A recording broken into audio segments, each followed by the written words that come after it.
my name is Jose Karry. I'll introduce myself over here in just a second. Just like Barbara was saying, fly fishing can feel kind of difficult. There is a lot to take in. So, tonight we will drink out of a fire hose just a little bit, okay? There's a lot to get through. This presentation was extremely difficult to write because I didn't know where to stop. So, that kind of gives you a little taste of how intense this game can be. It doesn't have to be, okay? If you're just, I want to go out and try to catch fish, that's a much simpler conversation, right? But also, you're stepping into a culture with fly fishing. You are stepping into a mindset with fly fishing. We do not fly fish because it's easy. We fly fish because it's hard. And that sounds cliche, but there are many, many, many more effective and easier ways to catch fish than fly fishing, okay? We give the fish every chance possible in this game. And it's part of what makes it so intriguing and so difficult at the same time, okay? So, we're gonna go a little bit over the entomology piece, okay? We're gonna go over, okay, now I know what they're eating, where do I fish, okay? Choosing flies, it's gonna be a crash course. Really, I'm hoping to, whatever level you're at, give you something maybe new to think about, okay? That's the goal for today. All right, so just real quick, raise your hand if you've been fly fishing for more than 2 decades. 2 decades or more. Okay, so we have a few. Raise your hand if you've been fishing for 10 years or more. Okay, so we got that. Raise your hand if you've been fishing for 5 years or more. A few more, excellent. And what about just 1 to 5 years? Awesome, perfect. Really, the reason I do that is to let you know it didn't matter which question I asked, you weren't alone. Okay? You can be brand new to this game, or you could be seasoned veteran in this game, and we all have something to learn. Okay? And that's really what this is an amazing community. I love this group. I always have to thank this group because you've supported me in all kinds of different ways. So, hopefully this takes away a little bit of that fear of, oh my goodness, I don't know what I'm looking at. And also gives you the opportunity, that answered some questions, but now I know what other questions I want to have answered. This is a foundational presentation, okay? I'm not going to go crazy. I'm not going to tell you scientific names of bugs. We're going to keep this very simple and useful is the goal, okay?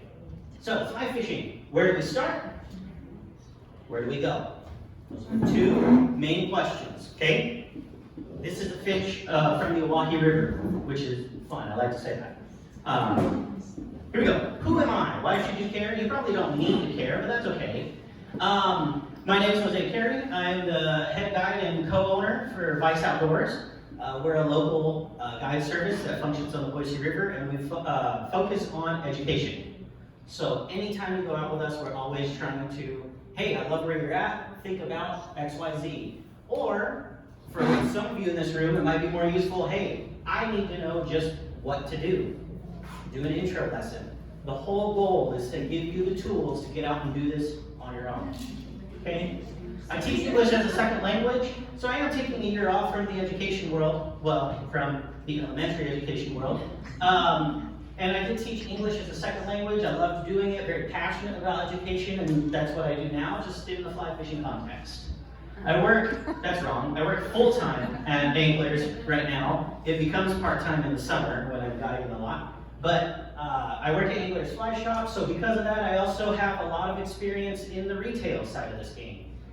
I'm not going to cover gear in this talk, okay? Beyond, you need boots, waders, rod, reel, and a box of flies. That's kind of where we're going to end that conversation. It's its own world. I could do a whole other presentation on gear and what makes something expensive and not expensive. We're not going to touch on that this time, okay? But I'm an eternal student of the sport. And what that means is it doesn't matter what facet of fly fishing it is, I want to learn about it. How does that apply to what I'm doing on the river right now? I'm also beyond the fishing spectrum. I love hobbies. I love asking people what their hobbies are. you'd be shocked at how much crossover there is. If you're a golfer, guess what? You're gonna be pretty good at this because you understand the connection of your body through a swing. That applies to your cast really, really well. Okay, you have wrist control if you're a golfer. You need that for this game, right? If you're a hiker, wonderful. That means you're gonna have great balance. You're gonna understand how to move on your toes. You're gonna unlock your core. That's fantastic. That's gonna help you in this game too. No matter what your hobby is, it can apply to this game, okay? So I want you to always be expanding your mind, because that's kind of my goal too. Now I'm gonna take this moment to introduce a team member of mine. So I'm gonna have Claire go ahead and stand up. Yes! Claire is a member of Lights Outdoors as well, and she's now one of you. She is a phenomenal resource, and I know that, well, I can't say I know because I am a guy, but I imagine it can be kind of intimidating to go up to a guy you do not know and then commit to spend an indeterminate amount of time on the water alone with said guy. Kind of scary, okay? I'm a nice person, but you don't have to take my word for it. You can go with Claire, okay? So, just another perspective. She will be giving a talk for you guys as well, and I highly recommend you come see it. It's going to be an amazing perspective and one that I just can't quite have. So, things to think about for the future. But that's who I am. What is fly fishing? Okay?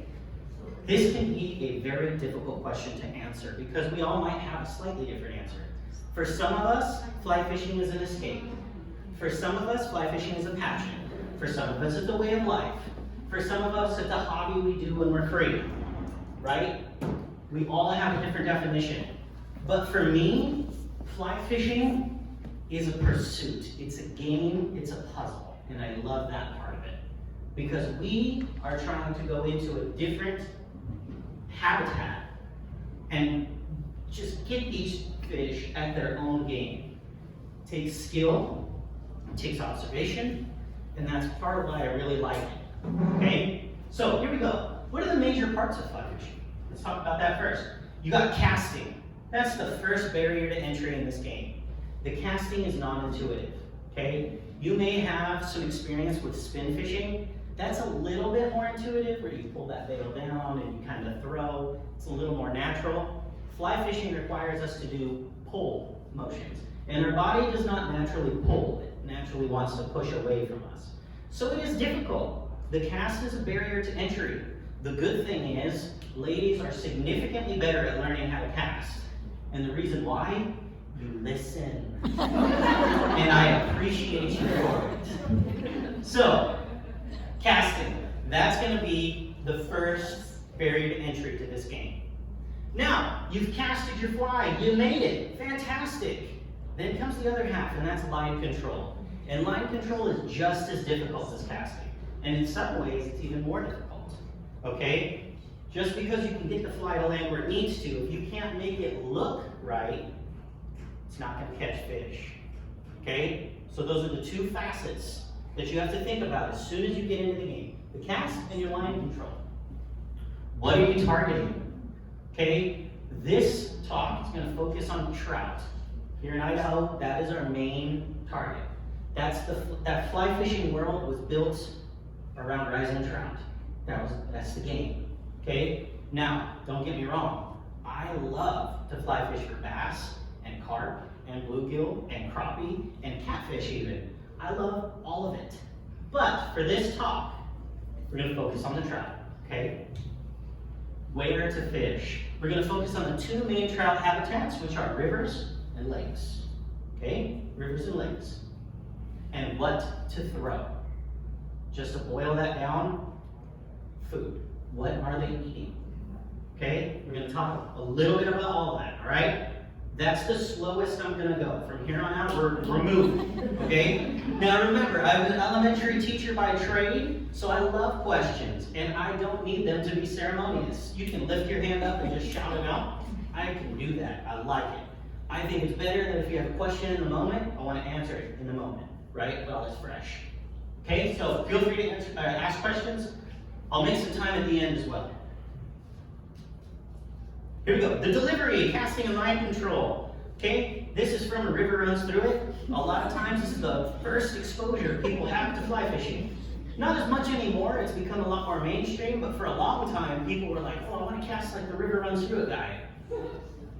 And he's standing on a rock, and he calls it shadow casting. That's just a false casting. Okay, it's one of the first skills you're gonna learn. Okay, but there's a mysticism to it. It looks good, right? The cast, that's the first one. Now, river runs through it is interesting because that was based in a time when fly fishing was getting its start and you only threw dry flies. Nothing else existed. That's not the game we play anymore. If that's the game you want to play, more power to you. I will help you. But, like I said, I'm a student of the sport. I'm gonna learn to nymph, throw streamers, dry flies. I want to catch fish. That's the business I'm in, okay? This was the dry fly game. Beautiful casts, getting it to lay down, seeing the fish rise, okay? This is classic fly fishing, okay? There's more to the game than just this. But this is a lot of times our first exposure, okay? The cast, delivery, and line control. Okay, now presenting the fly. As I said, after you've thrown your fly out there, what do you do next? Okay, so let me explain this a little bit. Here's your angler right here, okay? There is many different directions you can cast. In this case, the arrow is telling us the river is flowing from our right to our left, okay? So, downstream cast, pretty obvious, you're throwing it straight downstream. You can go down and across, straight across, up and across. Those are going to be your major ones. Now, how do you know when to do each cast? Really, it depends on your style of fishing and what you're seeing on the water, okay? If you're seeing faces coming up, they're eating those dries, you're going to want to start to do an across or even a down and across. And the reason why? In the dry fly game, if you can get the fly to be the first thing they see, that ups your likelihood of success. They don't see the line come over their head, they see the bug, and they come up, right? However, you could be in a particularly fast stretch of water, you may have no other option than to cast up and across, and try to get that fly to land in front of that fish to drift naturally into the fish's face, okay? Where you're fishing and how you're fishing matters. If you're fishing nymphs, for instance, you're not going to be doing a down and across. That's not how you nymph. You'll be going over the tops of all those fish's head. You're not going to hook into very many fish. Yes? What's a nymph? Aha! And we will talk about that in just a second, but a nymph is the term that we use to describe flies that mimic the larval stage of aquatic insects. Okay? Insects have 3 stages of life typically. Okay, they have a larval stage. We don't count the egg stage because the trout don't have access to those eggs. They're too small. They're not usually floating around. So we have the larval stage. Typically they're crawling around on the bottom of the river. The emerging stage, which is the transition of a nymph moving to the surface to become an adult. And then you have the adult stage, the dry fly stage, if you will. Okay, so when I'm saying nymph, I'm talking about mimicking the larval stage, which is under the water, completely submerged. Okay, trout spend 90+% of the time eating down low. When we see them up on the top, that's because the food has created that opportunity for it to become worth it. But most of the time, they're down here. So learning to nymph can be very important in having more success. It may not be your favorite style. It's not as beautiful, I'm not gonna lie. The cast is clunky. You're watching a little indicator. It's a bobber, but we call it an indicator when it's fly fishing. Okay? So that's kind of the game, right? We're mimicking that. But when you're doing that, because we want those nymphs to go down deep, if you cast straight across, the current's already picking those flies up. So you have to start a up and across. So it goes up, that way it has time for those nymphs to fall down into the water column, and you get a nice long drift. Whereas if I cast it down here, I might get 5 feet of effective drift. If I cast them up and across, I might get 25 feet. Okay? That's the difference. Understanding how you're gonna fish will impact how you cast. Okay? Now this is a huge conversation to have. But essentially, I just want you to start having that awareness of, okay, I have a nymph. I'm not going to be throwing straight across or down and across. We're going to do up and across. I have a streamer. I'm mimicking a bait fish. That one, you can do it down and across. Let that streamer move through the water, right? Also, understanding the styles of fishing will help you avoid trouble because you will know what direction somebody's going in the water, okay? There's a huge amount of learning in this. There's a lot of etiquette. I'll touch on it just a little bit, okay? But I'm more focused on, I want you to understand what fly fishing is and how we're gonna get started with the science of it, okay? Like I said, I'm not gonna hit gear. I'm gonna touch maybe on the etiquette. We're just going the meat of it, okay? So that's the casting and the drift.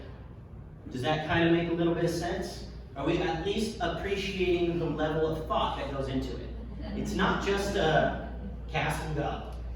There is a science to how we cast and why we cast that way, okay?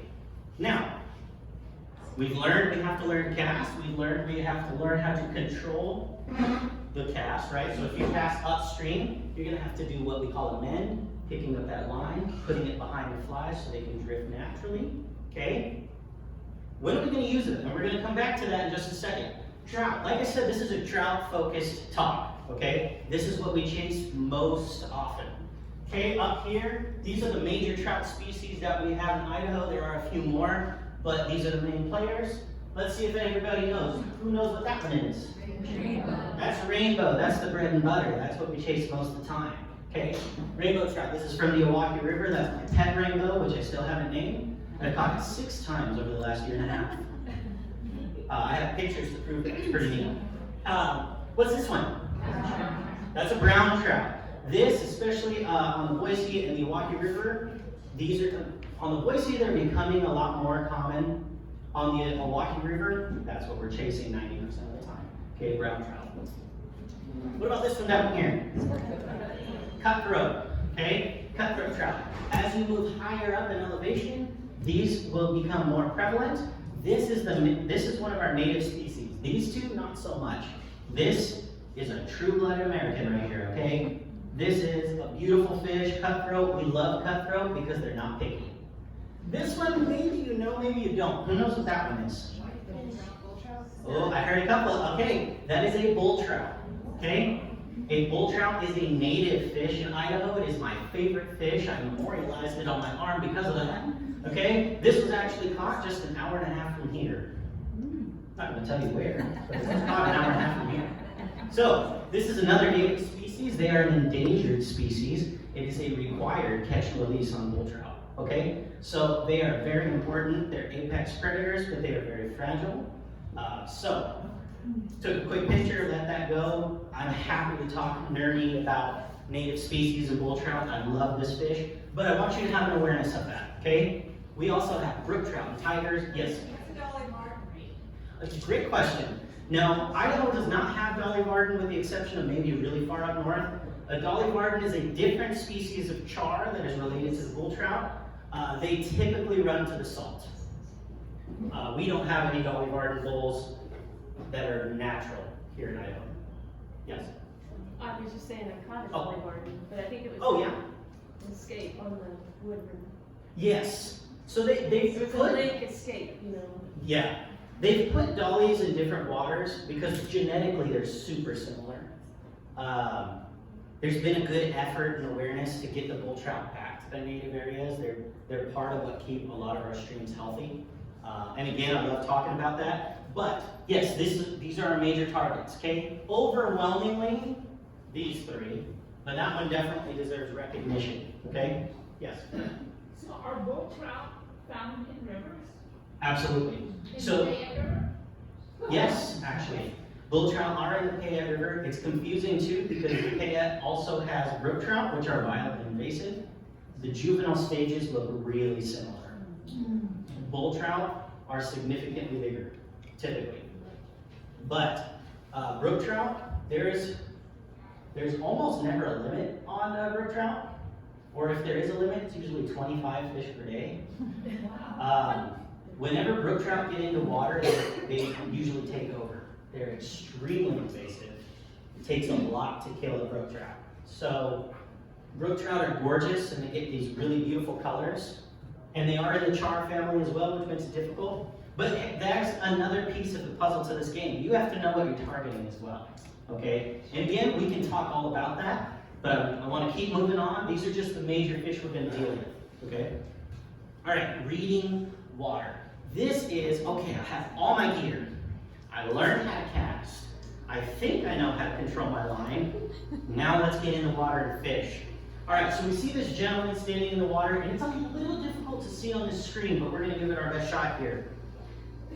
This person is standing kind of on the edge of what we would call a run, or the end of a riffle, okay? And I'm going to show you an example of a riffle and a run in just a second. You can see right here, there's actually a curve that's happening right here, where this water is slower than this water over here, creating something that we call a seam, okay? Wherever fast meets slow, that's where trout want to be. I describe it as rotary sushi, okay? Trout are very lazy, and so am I. So when I go to rotary sushi, I want to be in the booth where I can reach out and grab things off the rotary, right? And they're doing the same thing. They're going to find a booth right next to the food, and they're going to go in, they're going to grab it, and come right back to their seat, okay? That's exactly the game we're playing. So you need to know, where are the booths? Where's the rotary? And where to throw your food, right? So, casting that nymph right in here, drifting along that, can give you a really good likelihood of success, okay? The water tells us things. We just need to understand what to look for, okay? Now, riffles, okay? Riffles are the lungs and the food factory of the river. They're an extremely important piece of the puzzle, okay? Riffles, fish don't live in riffles, okay? So I want to get that one out of the way. You look at, oh, there's a riffle, I'm going to go fish there. Not quite. You're going to fish below the riffle. But riffles are usually very shallow, anywhere from just a teensy bit of water to a few inches, okay? This water runs over these rocks and it gets all turgid and it spins it all up, and sometimes it'll push the bugs out of the rocks, okay? It's the food factory and it's the lungs, and especially on hot days in the summertime, fish will go below these riffles because the water tumbles over the rocks and there's more oxygen. The warmer water gets, the less oxygen it can hold. Trout need lots of oxygen, they're cold water fish. Okay, so right there, understanding the needs of the trout, now you have something to look for. Riffles, okay? They're one of the most obvious things in a river. Okay, so we're going to look for those riffles. And right here, you can see this riffle, right? Here, you can see that there's white water, it's really shallow, and then suddenly the bottom drops out and creates what we call a run. Okay? Fish live in the runs. We like that. This is the only time the runs is a good thing. Okay? So, we want to go find the runs of the river, where that oxygen food factory is, and it drops out. That creates a nice quiet place. The lower in the water you go, the less movement there is. There's lots of friction in water. A lesson you're going to learn the very first time you go wading through it. Okay? The lower you are in the water, the less movement there is. The higher up, the faster movement. Okay? So those fish are going to sit in the deep part just below the drop, and they're going to come up and eat their food. Understanding that piece of trout behavior gives you another place to throw your fly. You picking up what I'm putting down? It's a pretty easy game once you understand how to play. Okay? Now this gentleman again is standing right over here, and he's fishing this beautiful bit of slack water. Okay, it's where that water is barely moving.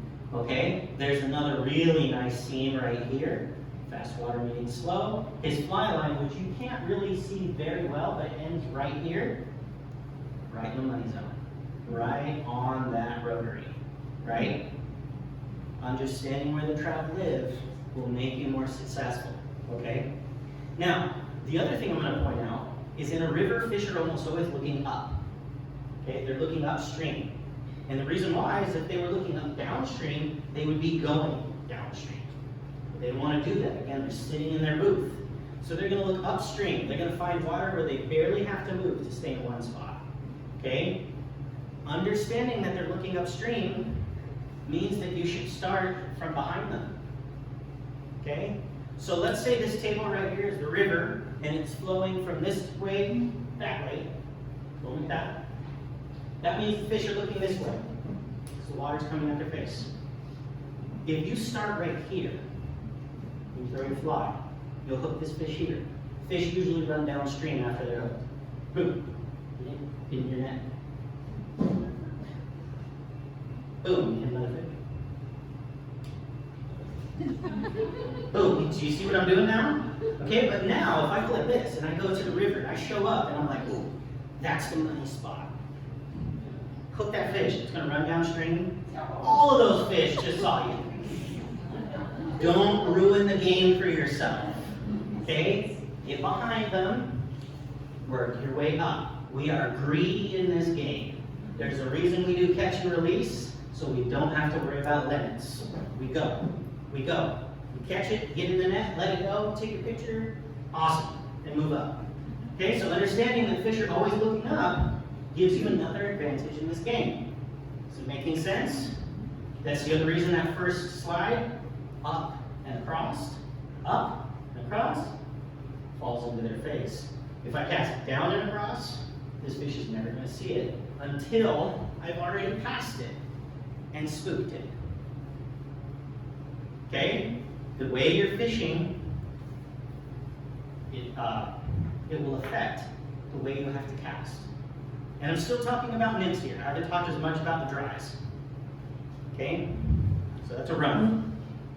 All right, now let's see. We've learned a little bit about rivers and trout behavior. So, who wants to be a brave soul and tell me you've never seen this water before, okay? Where do you think you would start throwing a fly in this water? Any ideas? Just about that. Stand downstream and then cast up toward the white water and let it drift to you. That's a good idea. So look at this. This is actually creating a little bit of an arrow shape here. That means there's a seam on both sides. So we can't really approach from this side unless you're a rock climber, right? And wearing waders, that's a no-go. So we're going to start here. And you're absolutely right. We're just going to cast up towards this slow water.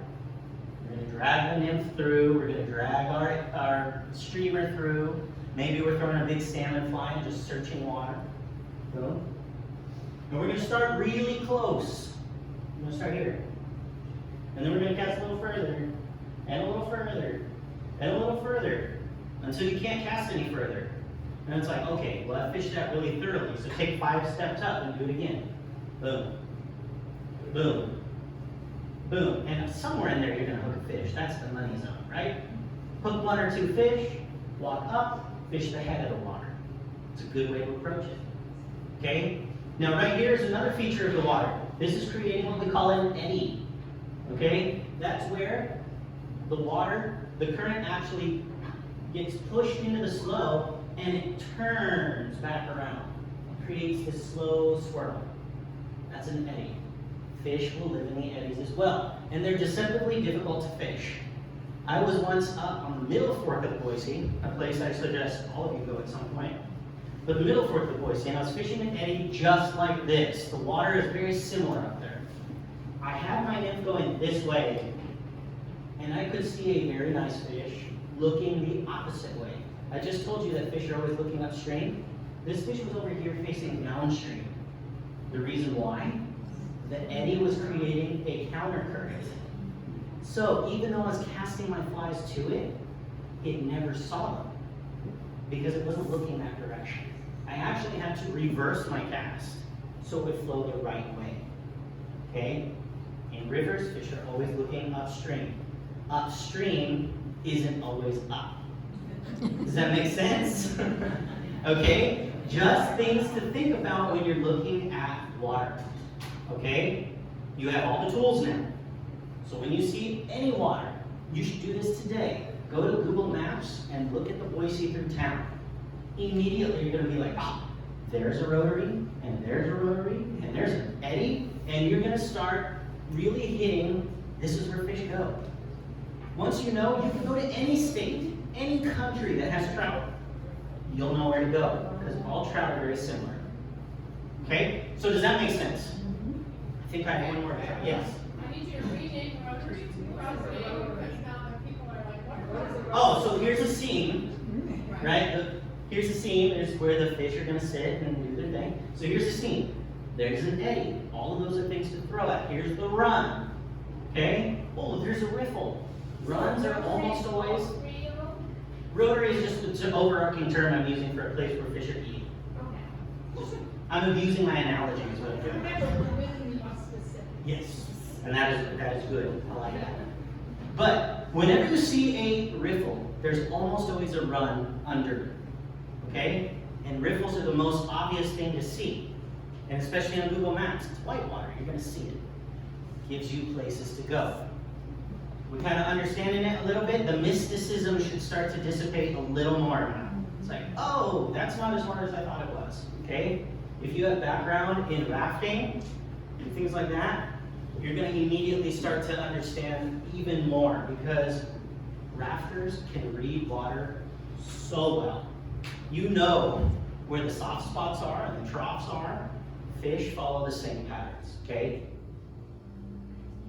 We got one more. This is the Oahe Canyon. Not the section we usually fish. This is like way like Nevada part. Beautiful place to fish. This one's a little trickier, isn't it? Okay, where do you think a fish would be sitting? Oh, I like hearing in front of that rock. Now, by in front, do you mean here? Or do you mean here? Well, which way is water going? In this case, the water is coming at us. Ah, yeah. Anywhere there's a current break will create a seam. Okay? The water crashes into it, it breaks. Right there are two sides that are reprieved from the current and a place that a trout will sit. Okay? Now that you know that, suddenly you look at this river and there's one here, and there's one here, and here, and here, and way over here.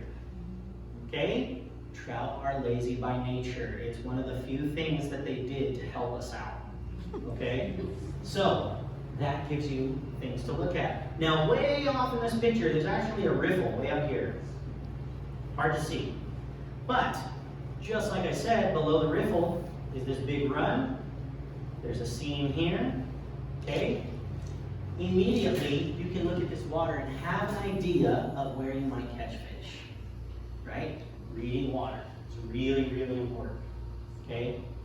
Question? What kind of fish would you find in water like this as opposed to like the bigger running Oahe? Now, that's a great question. So the upper Oahe has red band rainbows, which is a native. There's also a lot of warm water fish in there now, so a lot of bass will be out there as well. The Oahe that we typically fish below the dam, the water itself is very similar to this. And that's going to be primarily rainbows and brown trout, overwhelmingly brown trout. Knowing what the area has in regard to fish will also help a lot.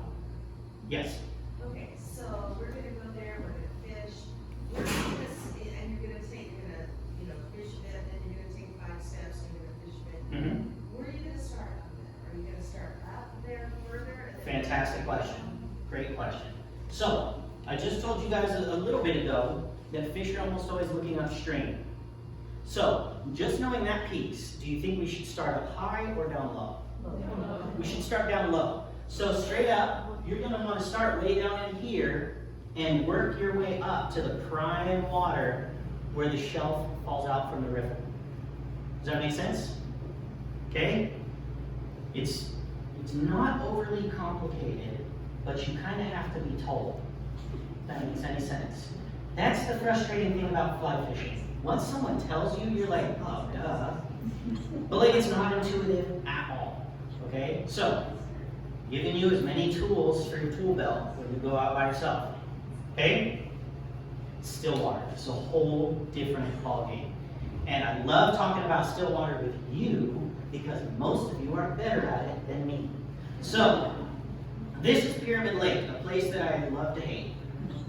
I have I don't know how to feel about Pyramid Lake. But the reason I put it up there, it's kind of an extreme example of a still water, okay?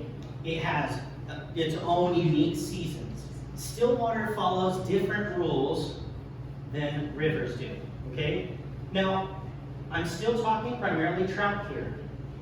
Trout don't suddenly change everything about themselves because they live in a lake. They still need oxygen, they still need food, they still need a place to rest. Those things haven't changed. The only thing that has changed is the type of water they're in. Now, because of that, trout in lakes can face any direction they want. There is no current. They can swim this way or that way or towards you or away from you. That makes it a little trickier. Okay, but they still will always follow the food. So there are things to look for in lakes to take you to the food, which will then take you to the trout. Okay, here we go. Surrounding topography. When you get to a lake, maybe you've never been there before. Take a look at it. What do you see? Let's talk about this.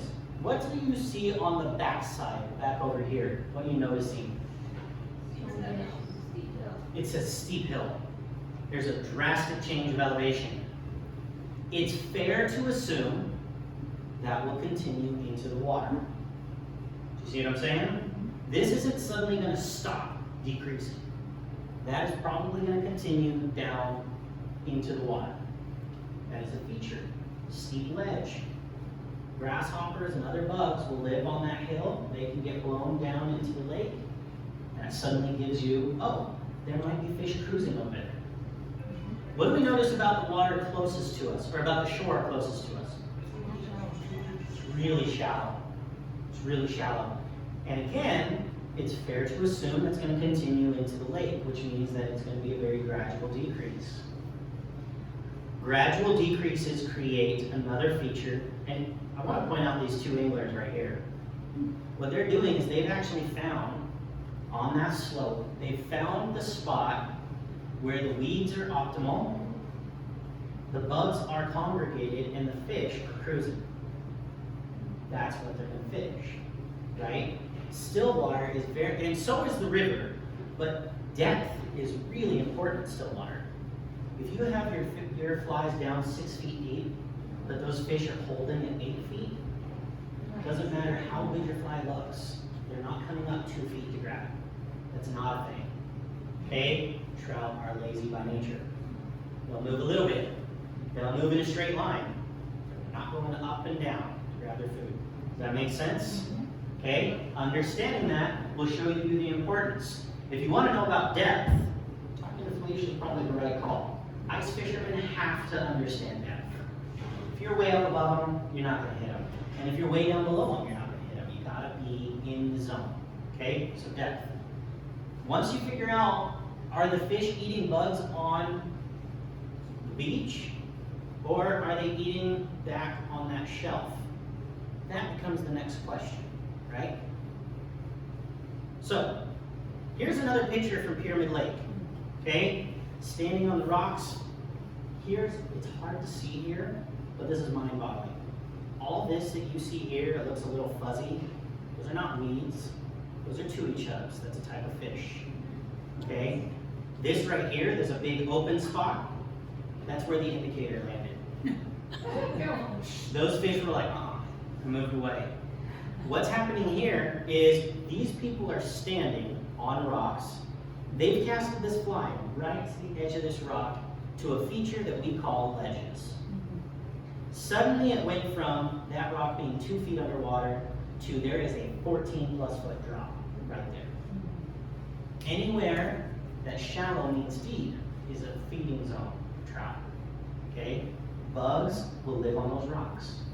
Sometimes, from the wind or waves, they get pushed off, fall off the shelf, and they start to fall, and that's where those trout will come and grab them.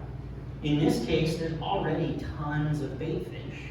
So they've just put a bait fish pattern on, they're throwing it to where the bait fish is, in the right depth, and they're just waiting for the predator to come in and grab it opportunistically. Okay? In stuff like this, whenever a fish is singled out, that's when it becomes a target. Okay? Just like a lot of times we don't want to walk straight through a crowd. That's rough. So we go to the edges where there's a lot less people, you can make your way. Fish are opportunistic and again, lazy by nature. They're not going to go barreling through this bait ball and potentially miss a bunch of food. They'd rather sit on the edges and just pick out singles. Okay? Every time you understand a little bit about fish behavior, it gives you another edge. That make sense? Okay. Moving along in here. Okay. Float tubing. And again, a lot of you have much more experience than me. I'm pretty new to the stillwater game. I really committed to it about 1.5 years ago. Before that, hardcore rivers, that was my game. Still my game. But stillwater, I started to really love.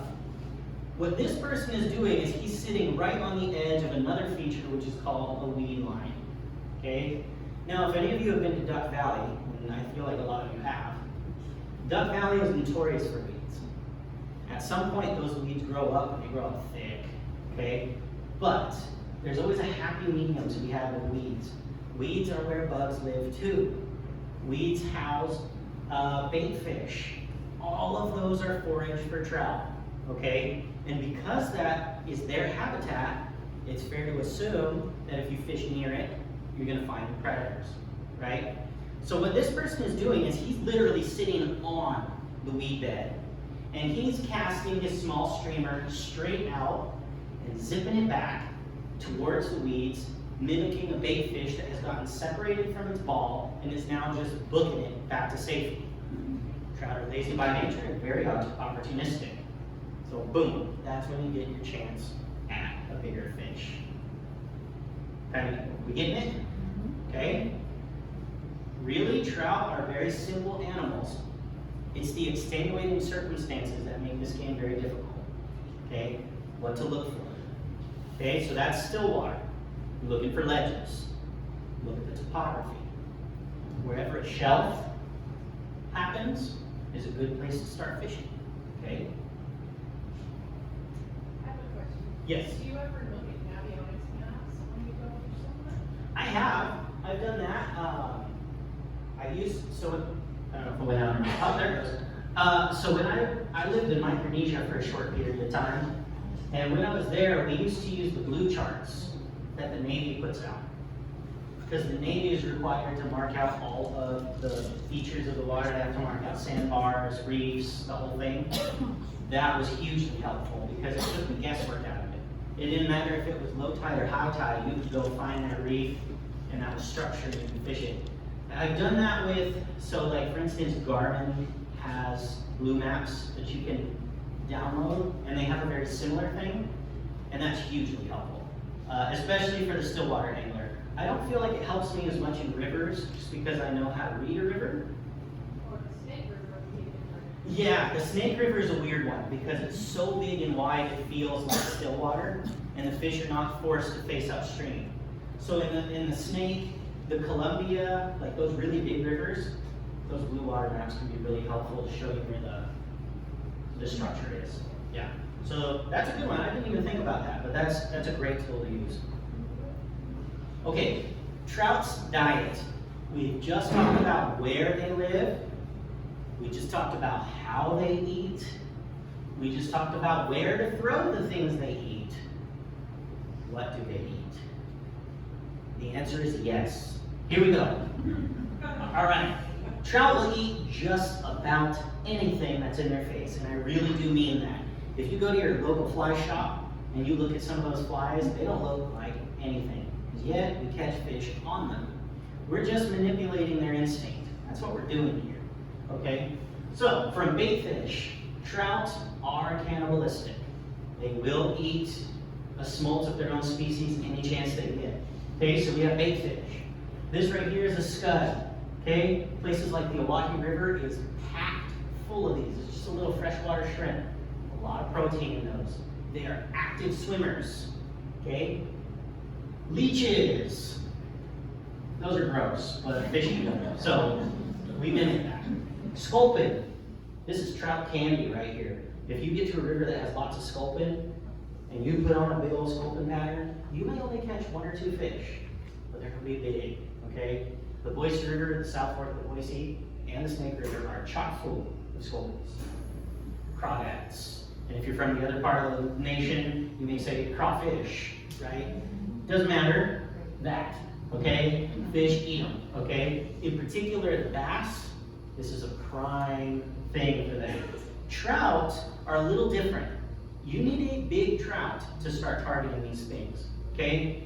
Some sections of the Snake and the Milwaukee River, there are fish big enough to eat these, and they do, okay? In other fisheries, for instance, the Truckee River in Reno, crawfish patterns are a regular part of a fish's diet. It's so full of crawdads that it doesn't matter how big or small the fish is, they will eat them. So, understanding what types of food are in the water you're going to fish, again, tells you what to throw, okay? Yes? How do you know what is in that particular river? Where That's do a you great get that question. information? So, there are some rules of thumb that you can follow. For instance, in Idaho, midges and mayflies are going to be in every single water in our state. It's just going to happen. Okay? Stoneflies are going to be in every single freestone river that we have. So the upper South Fork, the middle fork, those are all going to have stoneflies.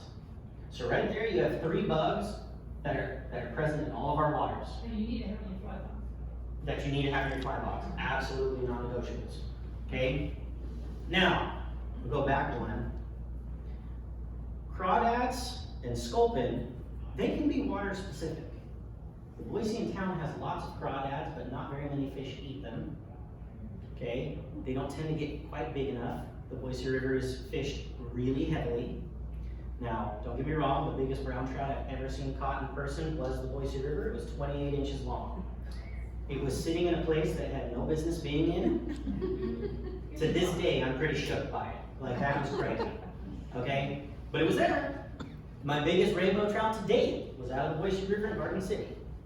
I'll give you one spot. It was the Boise River in Garden City, 24 inches. Wild rainbow. That's crazy. Okay, so even in heavily fished water, they're in there. But the entomology piece, this is something that you could go to school for and never learn it all. Okay? Really, all that we as anglers care about is a general understanding. This type of bug is here. Do I need to mimic on top or down low? That's as complicated as I want you to have right now. Now, if you've been playing this game a long time, and you're like, well, I already know that there's the blue wing olives, and there's the pink Albert, and there's the P&D, and then there's variations in between, and there's the mahogany gun, and those are all mayflies, by the way. You don't really need to know that, okay? It's helpful. At some point in your journey, that will matter, okay? But to start, this bug is in the mayfly family. I'm gonna match that size. Mayfly, midges, and stoneflies are in all of our waters. Does that make sense? So it's really hard to answer exactly what bugs are there. This is why your local fly shop is an invaluable resource. Go to your local fly shop. Ask them what their favorite flies are. Okay? What bugs hatch this time of year? We will tell you. It's in our best interest for you to be successful, because I want you to come back. Okay? I have no reason to lie to you. So, go to your local fly shop and ask that. That's going to help. There are amazing books. The Little Book, Red Book of Fly Fishing. Orvis put out an encyclopedia of all these aquatic insects. All of that's helpful, right? But to start, just to start, we're going to speak in generalities, okay? So, it's a super hard question to answer. I wish I had a straight answer, but I don't. So that's kind of where I'm going to leave that right now, okay? So these are this is one type of forage. This is a completely different type of forage. These are the terrestrial family, okay? We call them terrestrials because their life typically revolves around the shore. They do not have an aquatic part of life. They're terrestrial insects. If they don't have an aquatic part of life, why do we care? Here's why. Ants, beetles, grasshoppers, and bees are the first bugs to come out of hibernation in the spring. Even before some of the mayflies, they will be the first ones to come out, because as soon as the ambient temperature outside is high enough, they come out of hibernation. Now, we live in a high desert environment, and one thing you can guarantee about high desert environments in spring is wind. the dreaded word, wind. Okay, that's a 4-letter word that's never welcome on a guide day, all right? Now, what wind does though, is it pushes these bugs off the shore and onto the water. And once a trout realizes something is food, they will eat it every single time. Okay, so on the Oahe River, our freestone rivers, the Middle Fork of Boise, alpine lakes, okay, this is the first bugs that those fish see. Okay, so throwing an ant pattern, a beetle, a grasshopper, all of those can be incredibly effective for fishing. And that's typically going to be a spring and summer insect. Reason why? I just told you they hibernate in the wintertime. So if you go out right now to the Oahe River or to the Boise, you might spend all day and a half throwing a grasshopper, and you might get lucky. Because like I said, when trout recognize something as food, they will eat it. So you might get one fish that has a long enough memory to remember that at one time that was food. But it's not the best bet, because they're just not on the water right now. But in the spring and summer, they're everywhere. Here's a really good way for you to know, should I throw a grasshopper? Here's how you know. When you get out of your car and you see grasshoppers, you should throw a grasshopper. Right? It sounds insultingly simple, but that's it. On the Oahe River this year, we had one of the most incredible hopper seasons I've ever seen, ever, period. It was insane.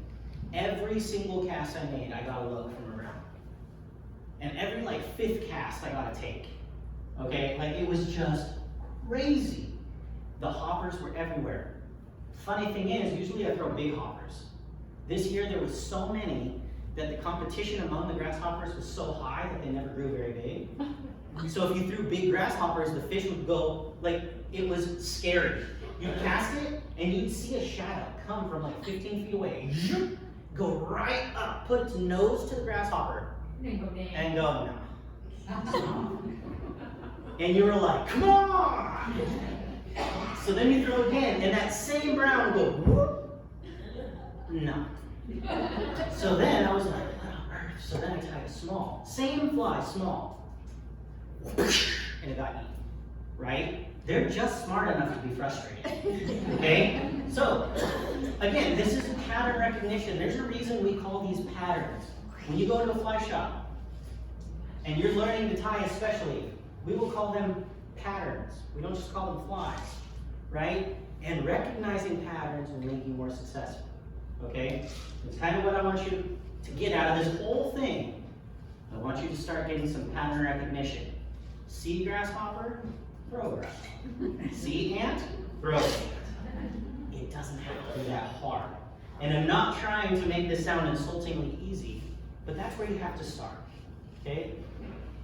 You won't have all the tools in your tool belt, but you do have that, okay? Here we go. Caddis.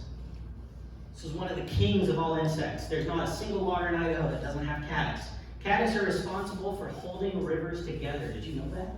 There's actually over 200 different species of caddis. Trout will eat almost all of them. Okay? Some of them will spin webs. They'll spin so many webs that they hold the bottom of the river together. That's crazy. Some of them will spin these vertical webs and they filter the water and they're responsible for keeping rivers clean. That's crazy. Some of them hunt. That's crazy. Okay? Caddis are everywhere. And actually it's because of the caddis that fly fishing exists at all. Okay? One of the oldest records we have of fly fishing was from ancient Rome, and they talked about trying to mimic an aquatic moth, the caddis. So, we have a lot to thank the caddis for. Damselflies and dragonflies. You stillwater anglers probably care about this bug a lot, okay? Especially those nymph stages. Salmon flies, creepy bugs. Absolutely horrendously creepy bugs. They're harmless, but when one walks over your shoulder, you will scream. It's a weird thing, okay? So, that's typically a spring insect, okay? Midges, this is a bug we love to hate. This is not a mosquito, but it's close. These do not bite, and they are tiny. This bug right here is actually responsible for most of the trout in our area even being able to survive, because midges are everywhere, okay? And the mayfly. This is kind of like the king of the dry flies. because when mayflies come off, fish get reckless, and we like that, okay? So right here, every single bug is fairly distinct. And once you know what to look for, you have a shot of matching your fly correctly. Does that make sense? Entomology, I do not expect you to be able to tell me that this is an October caddis from this variety and in this side. Nope. But you could look at this bug and recognize, oh, I'm pretty sure that's a caddis. Let me look at my box and see if I have a caddis in a similar size. That's as complicated as this game has to get, okay? Oh, there's a mayfly. You cannot mistake a mayfly. They're a little sailboat on the water. There is no other bug that looks like a mayfly. It's one of the few things that's very helpful about it, okay? There's a mayfly. You may not know if it's a mahogany dun or a green drake or a PMD or a BWO. You might not know. But you know it's a mayfly and you know it's that big. Go to your box. Okay, this is a mayfly and it's that big. See what I'm saying? My business partner, Matt, has whole boxes of flies that are labeled little yellow ones, little green ones, little black ones. Okay? And I'm going to be a little bit uncouth here for just a second. On the Oahe this summer, like at the end of summer, October time, people are like, what do I throw in the Oahe? TBS. What does that mean? Tiny black shit. That's it. That's as hard as this game needs to be, okay? So, I'm trying to make it a little bit more lighthearted here, but really that's all it has to be. Entomology is a crazy piece of this puzzle, but it doesn't have to be that intense. So don't be hard on yourself for not knowing what the bug is. Just kind of understanding some of those patterns, okay? Midge pupa. This is what a lot of stillwater anglers were mimicking this with the zebra midge, right? Fish are eating that. Those are little swimmers. They move up quick, okay? So in stillwater and in the rivers, fish are eating this. If you go to the river right now and you have no idea what to throw, or you go to the river any time of the year, you're like, I don't know what to throw. That, you're gonna throw a midge. Could be the middle of summer, could be the middle of winter. A trout will eat a midge because they hatch year round. So here's the one fly for you. I don't know what to do. Well, you have a few midges, you're gonna go catch some fish. Okay? The midge. That's why I gave it a slide all along. The midge. Okay? Alright, dry flies. Now I just showed you a crash course of some of the things that these trout eat. Now you're looking at your box and you're like, how do I know what a dry fly is? How do I know what an emerger is or a streamer? These are what you're gonna look for. Here's a dry fly. Here's 3 different dry flies. Very different, actually. We have an elk-eared caddis. This is one of the first flies new anglers throw. Okay? This is a drake, an extended body drake, and this is a little blue-wing olive. Something I want you to notice is first feathers. These are using lots of these little feathers right here. You see that? When you see flies that are using these sharp, pointy feathers, that's an indication that it's a dry fly. It's going to sit on top of the water because those sharp barbs will hold and it won't break the surface tension of the water. So it'll sit on top. Okay? So if you walk into a fly shop or a garage sale or an estate sale and they have this huge collection of flies, that's what you're looking for. Oh, this has the short, sharp feathers. This is probably going to be a dry fly. When you see foam, that's a dry fly. Right? Now there are exceptions to that, but for the most part, foam floats, flies can float, right? Look here, very small, vertical. So here's the fly, here's the feather. When it creates a 90-degree angle, dry fly. If it creates an acute angle, either backwards or forwards, it's going to be a different kind of bug called an emerger, which I'm going to show you in just a second. Perpendicular anglers, dry fly. That makes sense? So if you go to your shop, your box, wherever, and you see flies that look like this, that's telling you it's going to sit on top, dry fly. Okay? Emergers. This one's the tricky one. Okay? Now I just told you that if you see a vertical, like a 90-degree dry fly, these ones have acute angles. Emergers. They're not quite dry flies. They're not quite nymphs. They're somewhere in between. And that's on purpose. These are mimicking nymphs turning into adults. There is a middle stage in there. Just like when you watch your horror movies and you're watching a werewolf turn into a werewolf, there's a little in-between section where you're like, what is that? This, okay? This is the emerger. This is the transition stage, okay? So, blueing olives, this one is some other massive drake emerger. But you notice how the hook is sitting underwater? That's another really important feature of the emerger. It's going to be just below the surface, not on top, okay? So if you see a trout's face, you're going to throw a dry fly because it's eating off the top. If you see a trout porpoise, you only see its back and tail. It's not eating off the top, but it's close. They're eating an emerger, somewhere in between. Okay? So again, and the other thing is, this has a little bead. Emergers can have beads, that's all right. But really, it's those feathers that you see creating this acute angle that's setting it off as an emerger. This little bit of flash tells you it's kind of mimicking that emerger. Nymphs. One of the most obvious features of nymphs is a lot of them have beads. And if they have a bead, that means heavy, which means underwater, nymph. Does that make sense? So when you go to your fly shop, if they're like, they've been eating nymphs real good on the Oahe, you may not know what kind of nymphs, but you do know what family of flies to start looking at, right? When you walk into your fly shop and you hear me and Derek talking about, dude, the emergers were ridiculous yesterday, you know that we are talking about this stage of life, somewhere in between. Okay? The mysticism of fly fishing and fly shops will decrease really fast the more you do this. Okay? But I want you to start to have the vocabulary and the patterns to look at to deepen your understanding of the sport. Okay, emergers. And the last one, streamers.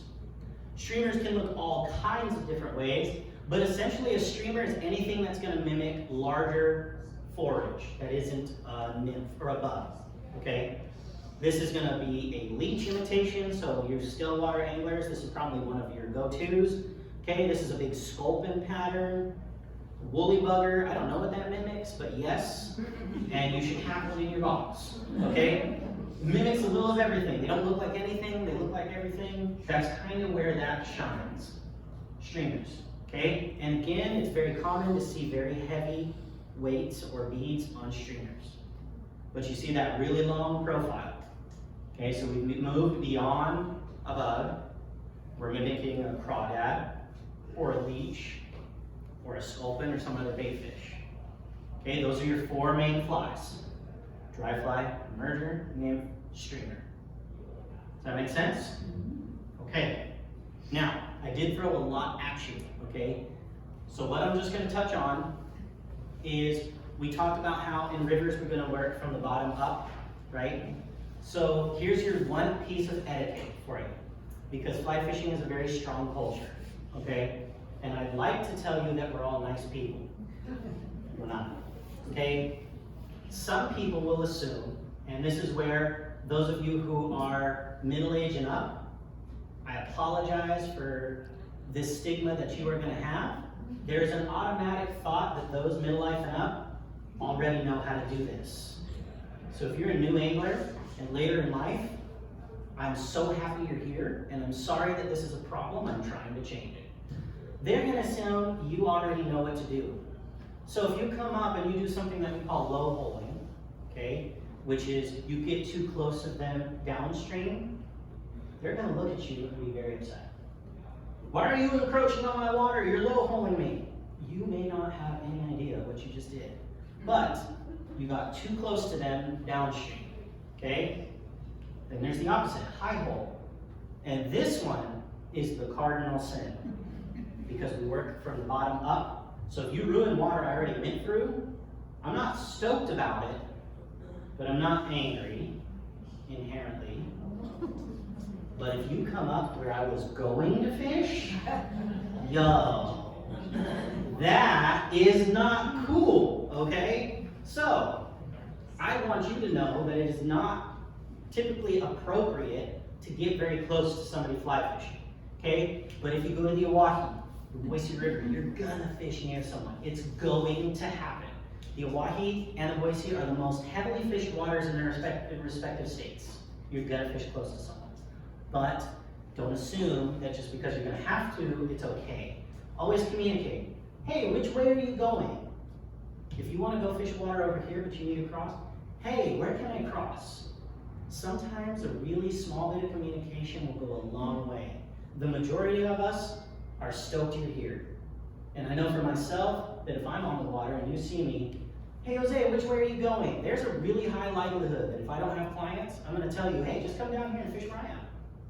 I love that. I want you to be stoked. Yes? So can you kind of explain what you mean by close? They're like a Yes. Too close. What does that mean? And too close will vary from angler to angler. Okay? Me, having gotten into this game fairly recently, I've only been fly fishing about 8 years. Okay? I stepped into it as fly fishing was gaining a ton of popularity. So I didn't have the misfortune of seeing water when nobody else was on it. Those of you who have been fishing for 10 plus years, you probably started when no one else was doing it, and you're used to solitude. Your too close and my too close are not the same. Okay? Typically, if you're within 20 yards of me, I'm gonna start thinking you're too close. Like, I'll start looking at you at 20 yards. I don't know how far you're going. If you get within 10 yards of me, I'm talking to you. Not angrily. Hey, how's it going? How's the fishing? I might even say, hey, if you don't mind, I'm just gonna hit this area, right? If you get within feet of me, we better be friends or clients. Because that's way too close. But I've also had other people where I'm like on the next curve and I get yelled at. You're getting too close to me. And I'm like, whoa, there's a whole ecosystem between you and me. Okay? So too close is in the eyes of the beholder. And I wish there was a straight answer. Like 50 feet is too close. I can cast 90 feet. Okay? And that's not even like a hard thing. I can cast 90 feet, which means I can cast 90 feet behind me and 90 feet in front of me. Okay? So my too close may be different from your too close. Communication. No fish in the water, no matter how big, is worth an argument. Okay? So anytime you go into water, you want to fish, have a little bit of communication. If you're met with, no, who are you? Find another spot. Okay? There's no section of the river here in town or the Owahi or the South Fork that doesn't have fish. Okay? No fish is going to be worth that argument. Alright? Be the bigger person, take a deep breath. It's hard to do. It's very hard to do, but it's an important piece of the puzzle, okay? And that's going to be your etiquette piece. I want you to strive to communicate with people you come in contact with. That will help ease a lot of tensions. Yes? Okay, so if you're looking here in one little river, and you go in there, and you don't see anybody in the water, you get in the water, but a lot of fishers, they can start walking up. So you might have a guy walking to the river, and he comes around the bend, you're standing right here, you've been right here for a little while. Right. And you're saying, because you're bending, we don't move fast down the river like bend distance. Sure. So some guy comes through your fishing area, doesn't even acknowledge you're there, he just keeps walking through. Now, do you just stop fishing, back up, let him pass? No. No. But however, okay, now this is where, again, please come to Claire's talk. She's going to have a fantastic perspective on this. But for me, it's a little different. I don't really have the issues. Alright, it's a reason why I don't shave my beard. I look 12 when I shave, then that's a problem. Okay? But right now, a lot of times the person walking up will usually acknowledge me out of the sheer awkwardness of me staring at them. Okay? But for you, you were in the water first. So etiquette would dictate that you get to decide how it proceeds. Well, I'm not gonna say So- anything to him, I'm not gonna say, hey, we're fishing here, go around, get out of the water. go Right. around. But you are also not wrong to just stand where you are. If this is your run, that's your run. You got there first. It's public water, but it's first come, first served. So, So we just At had that to walk point- through where we were fishing, me and Fletcher, we just stopped fishing and walked through, like, okay. I always tell people try to educate. Like, hey, I don't mind if you walk past, but next time, could you go behind me? Or could you maybe go on the shore? 90% of the time, there's a, oh, I'm so sorry, yeah, I'll definitely do that. A lot of people are just totally unaware in their own mind, and they didn't even realize what they did. 10% of those people will react adversely. And like I just said, it's not worth the argument. And I also don't want to tell you, stand your ground, tell them to move, because if you don't feel safe doing that, don't do that. No, he was You know. pretty quick. You do one cast and just went, you just. Oh, yeah. Moving on down the They're river. just I keep boogieing. holding on there. You'll probably catch more fish than they do, and that's okay. But yeah, so the etiquette piece again is another one that doesn't have a straight answer, and I am telling you it's in a bit of transition. The solitude culture that fly fishing had is kind of out the window. Thousands of anglers got into this game during COVID, and I do mean thousands. More licenses were sold during COVID than in the last 10 years. That is massive. There was such a huge push into the angling world, we couldn't keep 5 weights on the shelf. There was a national split shot shortage, and there was a whole nationwide boots and waders shortage. Oh, yeah. That's how many people just got into this game. And hooks and everything. I will point out that 60% of you are new to this club. Next year, the same thing's probably going to happen. That's a lot of new people who don't know the rules. There's a lot less people who do. Okay, so this is why I try to err on those of you who are more experienced, attempt to educate. Those of you who are less experienced, please communicate. Does that make sense? When you can educate, do. When you can communicate, do. We can only do what we know. Yes? So there is, I've heard a lot of like fly fishermen posting and talking that if they're like in a hole and somebody blow holes and comes up, totally ignores them, they get pissy about it. But if that person like pulls a rod and says, hey, you know where you gonna, and we go around, hi, how's the fishing going? You know, that fly fisherman is more than willing to share. Hey, you're catching like crazy on the moving on. Oh, Hey, exactly. I have one you can have. I tried it myself, here, try Yeah. it. It's so true. But It's so they true. will be really. They're going to be upset if you Just ruin their go water. through and don't even say Exactly. acknowledge them. And that's it. Acknowledgement is everything. You want to be acknowledged by your significant other, your friends, when they come into the room. That's just, it's polite, right? Your significant other walks in the room, doesn't say hello. Driving on a mountain road, you wave to the person. Yeah, just even that little finger wave goes a long way. Yeah, I will wave. Like, I can't tell you driving out on the Middle Fork, which is a sketchy road, but you should do it, but it is sketchy. You'll come around a blind corner and a side by side will be on your side of the road, and you panic and you slam your brakes, and you're about to flip them a not so nice sign, and then they wave, and you're like, oh! And immediately a whole world of sin is gone. It's the same way fly fishing. If somebody comes up and ruins your hole and doesn't talk to you, whoo! Them's fighting words, you know what I mean? But if somebody realizes their mistake, whoa, I'm so sorry, suddenly you're disarmed. That's the same thing. So that's why there's no one set rule. That's just the pattern I want you to try to do, okay? The All other right. thing about casting, you were talking about, you can do 90 feet behind you. Oh, yeah. Make sure there's somebody not behind you, because that's my dad screamed. Yes. His nose, you know. Exactly. It is your responsibility as the angler to pay attention, okay? Just because you were there first doesn't mean you own everything.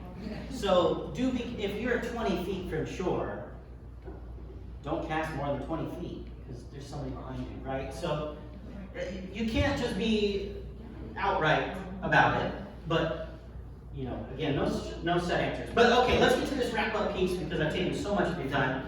Casting and line control are the first and foremost. The first thing you should do getting into this game after you get your gear, let's do a casting lesson. Let's go to the water. Let's get in for an hour. Let's figure it out. Okay? After you figure out how to cast and kind of control your line, you got to decide, what am I fishing for? Am I fishing for trout? Am I fishing for bass? Okay? Learn where your target lives and what they eat. The focus of this was trout. So, I'm going to go to the Boise in town. You've just realized you're going to chase trout in a river. What are they going to eat? Most likely bugs. If you don't know all the bugs, you got the minage in your box. There, right there, you have 3 tools to success. Mimic the food source. Like I said, the midge, you're gonna mimic that. Oh, I just saw a little bait fish. Put a streamer on. Okay? It's as simple as that. Doesn't have to go any more beyond that. Always be observant. And this goes for look around, let the bugs are hatching. Look down at your feet. Sometimes there's fish right there. It's crazy. Okay? Pay attention to the person coming upstream, downstream. If you're on the South Fork, there's boats. Pay attention to that. Okay? Pay attention to the wind. Just be observant. You will be amazed at how much looking around will teach you. Okay? It's good to be focused, but this was a lesson I had to learn the hard way this last year. Sometimes you gotta sit down and look around. You're missing out on a lot if you don't, because trout don't typically live in ugly places. So look around and enjoy that a little bit.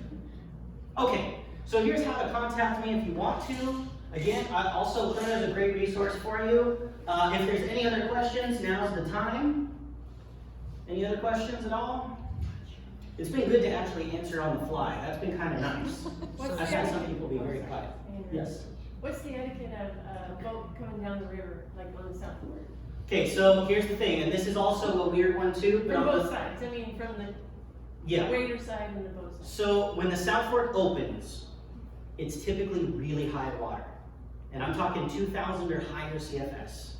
I'm gonna tell you straight up, that's not even safe for you to wade fish. So don't. So if you are in there wade fishing, you're not even supposed to be there. Boats get priority. Okay, boats can't really stop. All right? Now, when the water drops to 800, that now becomes safe to wade. However, that is still considered boat season, float season. So, as much as possible, let the boats go by. Okay? They're not going to bother you for the most part. They don't really want to be near you. They're just bopping around. Now, when it hits 600, that's the transition zone. Typically, when it hits 600, it switches and becomes wade time. You will still have people floating it, but at that point, I get a little more ballsy about talking about it. So, if I'm in a run at 600 CFS and the raft starts coming down, a lot of times I will tell them, hey, can you hold on that side, please? And as long as it's safe for them to do so, they should, right? If it's 300 CFS and lower and there's a boat in there, a lot of wade fishermen will be actively angry because that's just not a lot of water. They're going to be scraping. You will hear them before you see them. You'll, and that's annoying. So from both sides there, when the water's really high, those boaters are going to get the priority. It's float season. When the water's really low, the waders typically get the priority. And that's kind of how it goes. It's not as straight up answer as I'd like, but that's how it functions. Yes? Where are some good resources to check your flows? You're talking about CFS. Very good question. So USGS and the Bureau of Reclamation are the two ones that track all the waters in Idaho, or really almost in the nation. Okay. So, for instance, the easiest way to do it is just search flows Boise River, and the Glenwood gauge will pop up. Okay? You can click on it, and you can see where it's at now, where it was, and projections. You can see all that. If you type in flows Oahe River, you'll get two that pop up. You'll get one in Rome, and you'll get one below Oahe Dam. We don't really pay attention to the one in Rome because most of us don't fish there, so you want to look at the one below Oahe Dam. And that's really important because those numbers are going to be really different from each other. For instance, Rome right now has 350 CFS, below the Oahe Dam has 13. That's not the same number. So that's typically how you're going to do it. You'll look at those flows. And if you're like, I'm just not sure what a safe flow is, call your local fly shop. You can call anglers, you can text me. I'd rather you be safe than not. Okay? Jose, what's a safe water level for the Boise River? I will tell you straight up and honestly where the river's at. I lost a lot of business this year because I didn't feel the river was safe. So I'm not going to point you in the wrong direction on that one as much as I can. And if I don't know, I'm going to ask somebody who does. I'll tell you straight up. Yes? They can also go to your YouTube channel, Vice Outdoors. He always posts fishing reports. And Yes. He will you like what the photos are, if it's safe, it's not safe, and stuff like that on your YouTube channel? Yes, I do, the Facebook page is usually the easiest one to find it on, because I forward it there. But, yeah, and I'm a little behind right now just because of the expo and all those other extenuating circumstances, but I'll start, tonight, so I'll start those back up, but, yeah, I try to be a good resource there. And I think that's everything I had. If there's no more questions, awesome, yes? Oh. This has been awesome, by the way. What is your number one piece of safety gear for new fishers, fisher people? It's gonna be an answer you probably don't expect, a waiting staff. Number one piece of safety gear. Beyond your boots and waders and like your obvious stuff, Your belts for your belts. a waiting staff. I mean, I've broken both my ankles and one of them twice, and I have a huge, I call it my Moses staff, it's massive. And I will unashamedly carry that everywhere. It's the strongest shape in nature is a triangle. Okay, if you didn't know that, and I do. When I have my staff, I can create a triangle, and I can make it through some pretty intense water doing that. So, aside from your boots, waders, and like the wading belt that's like on there, wading staff, 100%, 100%. And that's personal safety in regards to fish, a rubber net. Rubber net is the number one thing for safety for the fish. So, there's your two sides of the coin for that. Yes. All right, well, I'm gonna hang around and feel free to come talk to me or whatever. Thank you for having me, WF.